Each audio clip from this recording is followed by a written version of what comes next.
आज हम सीखने जा रहे हैं एक ऐसा कंप्यूटर स्किल जो आपको करियर में बहुत काम आएगा। तो वीडियो अंत तक जरूर देखिए। इस वीडियो में आप सीखेंगे ऑटो सम फंक्शन का यूज करना, एक्सेल में एवरेज का यूज करना, मैक्सिमम निकालना, मिनिमम निकालना, काउंट निकालना और ऑटो फिल फंक्शन का यूज करना। ये सभी टॉपिक हम आज के इस वीडियो में कवर करेंगे। तो चलिए हम सीधे चलते हैं एक्सेल में। आप देख रहे हैं ऑनलाइन कंप्यूटर शिक्षा, जहां कंप्यूटर पढ़ाई जाती है सबसे आसान भाषा में।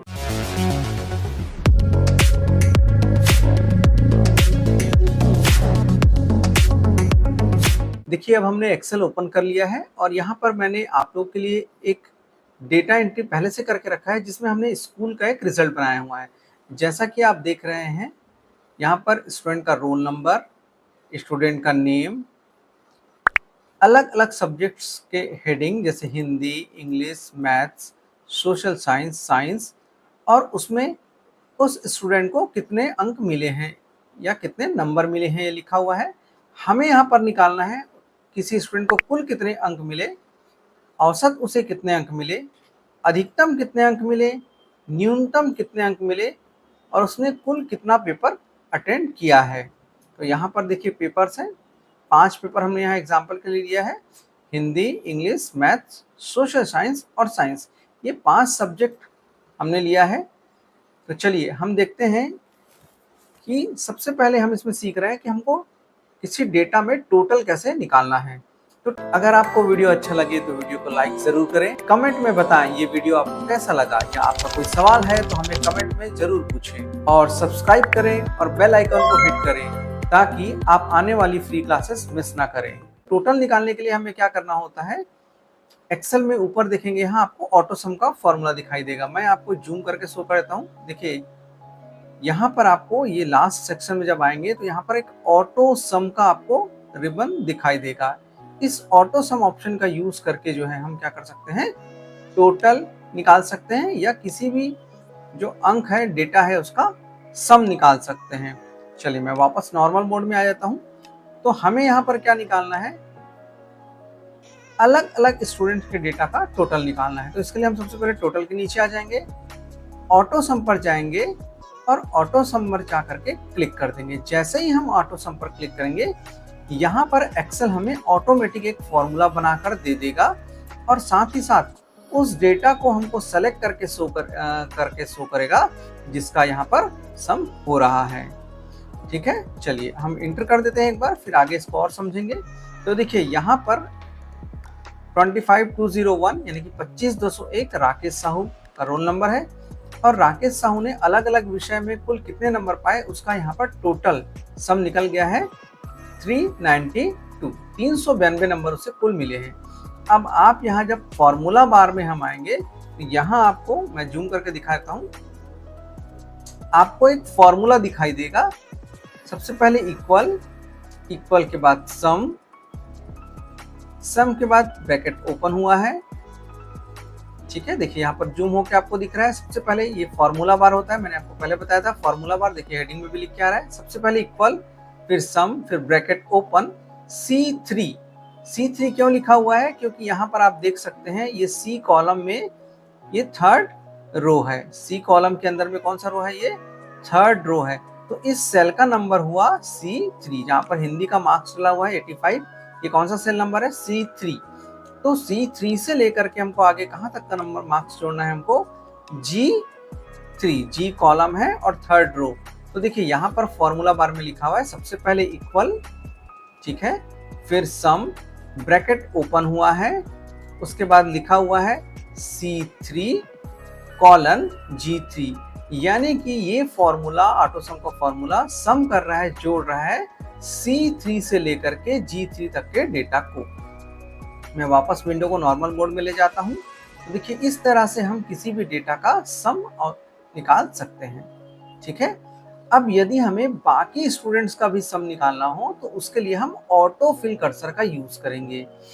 तो ऑटो फिल कैसे आता है, देखिए यहाँ पर हम पहुंच गए। ठीक है, यहाँ पर आप जब भी किसी फॉर्मूला में जाएंगे तो आपको ऑटो फिल का कर्सर शो होगा। तो जैसे ही ये ऑटो फिल का कर्सर शो होगा, देखिए मैंने आपको जूम करके दिखाया है। ये देखिए इस पॉइंट पे जब हम जाएँगे तो यहाँ पर हमें क्या होगा, ऑटो फिल का कर्सर शो होगा। जब ये ब्लैक प्लस बनेगा, अब आपको क्या करना है, यहाँ पर डबल क्लिक कर देना है। तो जैसे ही हम डबल क्लिक करेंगे, ये ऑटोमेटिक जो है सभी के लिए उस फॉर्मूला को फिल कर दिया और सभी स्टूडेंट्स के टोटल मार्क्स हमारे पास आ गए। यहाँ पर देखिए नॉर्मल मोड में वापस आ जाता हूँ, तो यहाँ पर देखिए सभी स्टूडेंट्स के यहाँ पर टोटल आ गए। इस तरह से हम एक्सेल में सम करते हैं। अब हम आगे बढ़ते हैं एवरेज के लिए। यदि हमें एवरेज निकालना हो तो किस प्रकार से निकालेंगे, तो इसके लिए हम क्या करते हैं, डेटा को सेलेक्ट कर लेते हैं। अब आप बोलेंगे सर अभी आप एवरेज निकालने के लिए सेलेक्ट कर रहे हैं, लेकिन इससे पहले जब हमने सम निकाला था तो सेलेक्ट नहीं किया था। उसका कारण देखिए क्या है कि जब मैं बिना सेलेक्ट किए यहाँ ऑटो सम पर जा करके एवरेज पर क्लिक करूंगा तो ये क्या करेगा, ऑटोमेटिक टोटल को भी ले लेगा, क्योंकि टोटल भी एक न्यूमेरिक वैल्यू है। तो एक्सेल इसको भी एक वैल्यू समझ करके क्या करता है, वो इसको सेलेक्ट कर लेता है। जबकि हमें चाहिए क्या, सिर्फ सब्जेक्ट के मार्क्स को लेना है। तो इसीलिए मैं यहाँ पर क्या कर रहा हूँ, सेलेक्ट करके फिर एवरेज पे जा रहा हूँ। और वैसे ही हम मैक्सिमम, मिनिमम और काउंट के लिए भी करेंगे। तो सबसे पहले जितने भी मार्क्स हैं सेलेक्ट कर लेंगे। सेलेक्ट करने के बाद ऑटो सम फंक्शन में देखिए छोटा सा यहाँ पॉइंट बना है, यहाँ जाएंगे और यहाँ से एवरेज ऑप्शन को जा करके क्लिक करेंगे। तो जैसे ही मैं एवरेज ऑप्शन पर क्लिक करूंगा, यहाँ ऑटोमेटिक एवरेज के लिए एक फॉर्मूला बन गया, जो कि आप फॉर्मूला बार में यहाँ देख सकते हैं। ठीक है, मेरा कर्सर दिख रहा है, equal average C3 colon G3। इसके पहले मैंने आपको सम के लिए समझाया था कि सम किस प्रकार से आया था। तो यहाँ पर एवरेज निकल गया।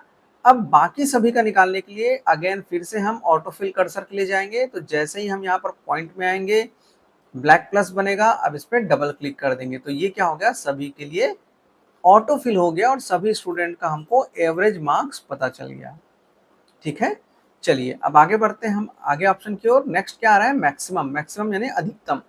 यदि किसी स्टूडेंट्स को अलग अलग सब्जेक्ट्स में अलग अलग मार्क्स मिले हुए हैं तो उसको अधिकतम कितने अंक मिले। देखिए जैसे यहाँ पर अधिकतम आपको दिख रहा है 85, 63, 75, 85 और 84। तो यहाँ पर अधिकतम मार्क्स राकेश को कितना मिला हुआ है, 85।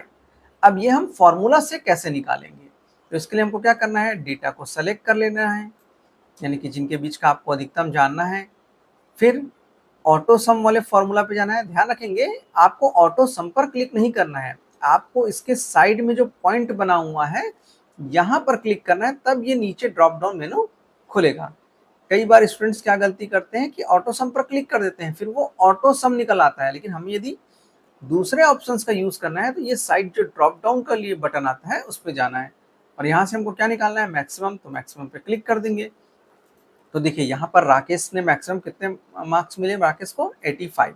अब बाकी सभी का निकालने के लिए डबल क्लिक करके ऑटोफिल कर देंगे। तो देखिए बाकी सभी का यहाँ पर मैक्सिमम मार्क्स निकल गया। तो ये इससे पता चल रहा है कि 85, फिर दीपक को मिला है 82, अजय को अलग अलग सब्जेक्ट में अलग अलग मार्क्स मिले हैं कि अधिकतम अंक कितना मिला है उसको 74, रोहित को मिला है 73 और मनीष को मिला है 69।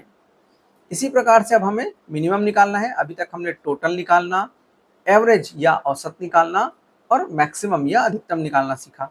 अब हम देख रहे हैं मिनिमम निकालना। तो उसके लिए हमें क्या करना होगा, अगेन फिर से डेटा को सेलेक्ट करेंगे, ड्रॉप डाउन पे क्लिक करेंगे ऑटो सम वाले और यहाँ से हमें कहाँ जाना है, मिनिमम पे। मिनिमम पे क्लिक कर देंगे। तो देखिए ये बता रहा है राकेश को मिनिमम कितने मार्क्स मिले हैं, 63। डबल क्लिक कर देते हैं। जैसे ही डबल क्लिक करेंगे ये क्या हो जाएगा, ऑटो फिल हो जाएगा। अब नेक्स्ट हमको इसी प्रकार से निकालना है काउंट। काउंट मतलब कुल कितने पेपर में स्टूडेंट अपीयर हुआ है। तो इसके लिए अगेन ड्रैग करके सेलेक्ट कर लेंगे। इसके लिए सिलेक्शन कर्सर का यूज करेंगे, व्हाइट प्लस आता है आप देख रहे हैं। अब अगेन ऑटो सम वाले फंक्शन पर जा करके बाजू में क्लिक करेंगे।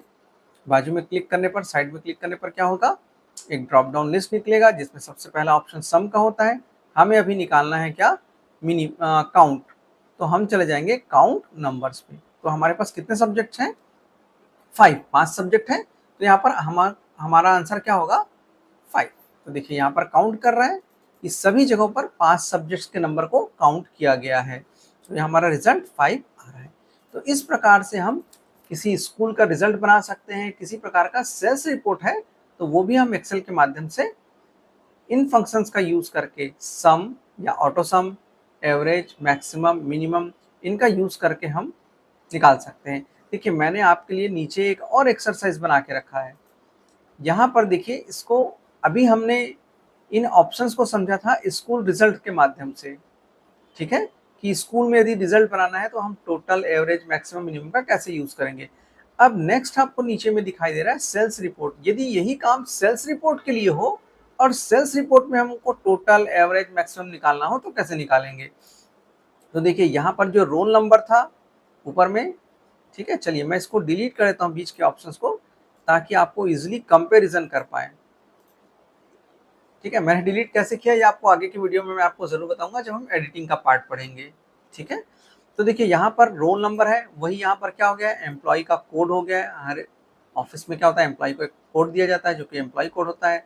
स्टूडेंट नेम की जगह नेम ऑफ सेल्समैन या नेम ऑफ एम्प्लॉय हो जाएगा। सब्जेक्ट के मार्क्स की जगह ये अलग अलग मंथ हो गए। जैसे जुलाई में राकेश ने कितना यूनिट सेल किया, या ये कोई यूनिट भी हो सकता है या वैल्यू भी हो सकता है, रुपए भी हो सकता है कि 85,000 रुपए का सेल किया। अगस्त में कितने का सेल किया, सितंबर में कितने हजार का सेल किया, अक्टूबर में कितने हजार का सेल किया और नवंबर में कितने हजार का सेल किया। अब यहाँ पर हमको टोटल यदि निकालना है कि कितने यूनिट या कितने 1000 रुपीज का उन्होंने सेल किया, तो यहाँ पर हम अगेन ऑटो सम का यूज करके टोटल निकाल सकते हैं। औसत कितना सेल किया तो औसत निकाल सकते हैं। मैक्सिमम कितना सेल किया तो वो निकाल सकते हैं कि मैक्सिमम 85,000, जैसे यहाँ पर देख रहे हैं रिजल्ट, तो सेम रिजल्ट यहाँ भी आएगा 85,000। मिनिमम कितना सेल किया तो मिनिमम 63 का सेल किया है। ठीक है, कितने मंथ की वर्किंग यहाँ पर हमने ली है तो 5, तो काउंट हो रहा है 5। तो इस तरह से आप देख रहे हैं एक ऑप्शन का यूज अलग अलग तरीके से हम कर सकते हैं। उम्मीद है आपको ये क्लास पसंद आई होगी। यदि ये हमारा वीडियो आपको अच्छा लगा है तो यदि आपने हमारे चैनल को अभी तक सब्सक्राइब नहीं किया है तो सब्सक्राइब जरूर कर लें। वीडियो अच्छा लगा है तो लाइक तो करना है, लाइक आप जरूर करेंगे मुझे पता है, और अपने फ्रेंड्स के साथ इस वीडियो को शेयर भी करें। जल्द ही मिलते हैं अगले वीडियो में, तब तक देखते रहिए और सीखते रहिए ऑनलाइन कंप्यूटर शिक्षा। Thank you.